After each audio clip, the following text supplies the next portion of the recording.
कि वो समाज इस तरह से साथ आ जाएगा, वो समाज इस तरह से साथ आ जाएगा। लेकिन इस बार जो इनकी जीत है वो अहंकार के ऊपर जीत है। यह जीत भ्रष्टाचार के खिलाफ जीत है, यह जीत चरित्रहीनता के खिलाफ जीत है।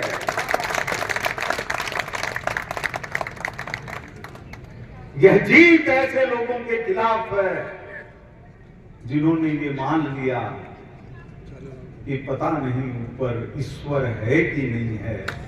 जैसे रावण मानता था कि रावण ही अधीश्वर है, जनता ने इसका जवाब दिया। जिस जनता में शक्ति भरी है राज तिलक करने की, उस जनता में शक्ति भरी है मुकुट उतार लेने की। मैंने इन दोनों भाइयों को बचपन से देखा है।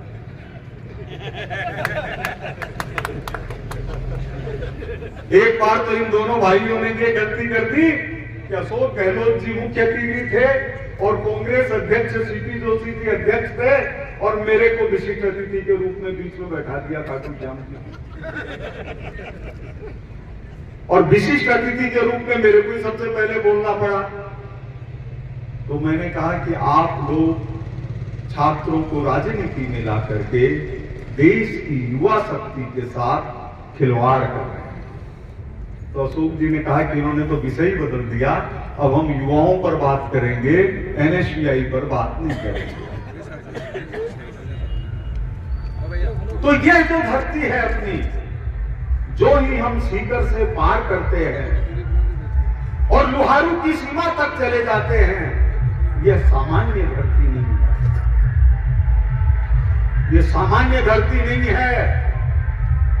मैं तो जब भी पार करता हूं सीकर को, तो मुझे लगता है कि ये धरती सामान्य धरती नहीं है, यह धरती क्रांति की धरती है, यह धरती शांति की धरती है, यह धरती ऋषियों की धरती है, यह धरती सेठों की धरती है, और यह भारत की रक्षा करने वाले जवानों की धरती। हमारे पिलानी के पास के पीरू सिंह जैसे दो चार और हैं अपने नवलगढ़ वाले सहित, जिनके गर्दन के ऑपरेशन की जरूरत है। सिर इतना ऊंचा हो गया, इतना ऊंचा हो गया कि वो चाहे तो नीचे नहीं कर सकते। और घुटनों का ऑपरेशन सफल हो सकता है, कभी गर्दन का ऑपरेशन सफल नहीं। इसलिए भगवान करे ऐसी मौका नहीं आए, राजनीति से विश्राम करें, जीवन में आराम करें, लंबा सुखद स्वस्थ जीवन जिए। लेकिन यह मान लिया जाए कि राजनीति के अंदर भारतीय जनता पार्टी का कार्यकर्ता प्रवेश करता है तो वो एक पार्टी का कार्यकर्ता नहीं होता, वो जनता का सेवक। माता जी से मिला, आदरणीय हीराबेन जी से, और यह उसी दिन की बात है जब माननीय मोदी जी गुजरात विधानसभा से विदाई लेकर दिल्ली के लिए प्रस्थान कर रहे थे। तो मैंने कहा, माता जी इनको ऐसा बनाया कैसे, इनको ऐसा कैसे बनाया वज्र जैसा। तो उन्होंने कहा कि हम लोग गरीब आदमी थे, हम लोग गरीब आदमी थे। मैं उनके गांव गया, बड़नगर। वीर चक्र से नवाजना पड़ा, परमवीर चक्र विजेता पीरू सिंह हवलदार। शीश राम जी झुंझुनू के सबसे बड़े नेता कैसे बने?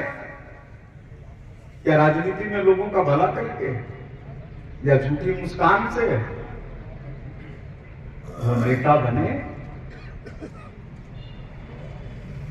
सेना के ऊपर खड़े हुए जवानों को के नाम पर राजनीति को चुना करके।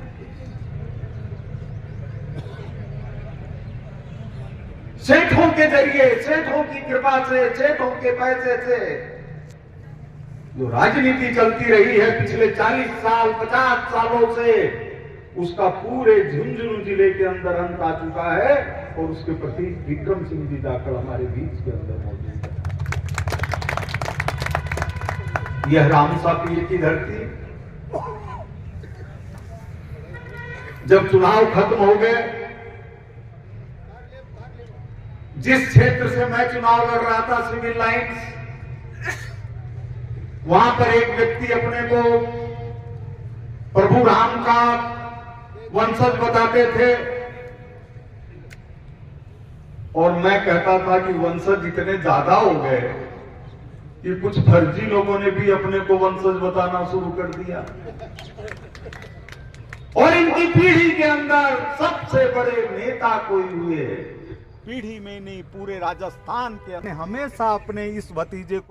आपको न्यूज़ कैसी लगी कमेंट बॉक्स में लिखकर ज़रूर बताएं। साथ ही चैनल को सब्सक्राइब और लाइक करना ना भूलें।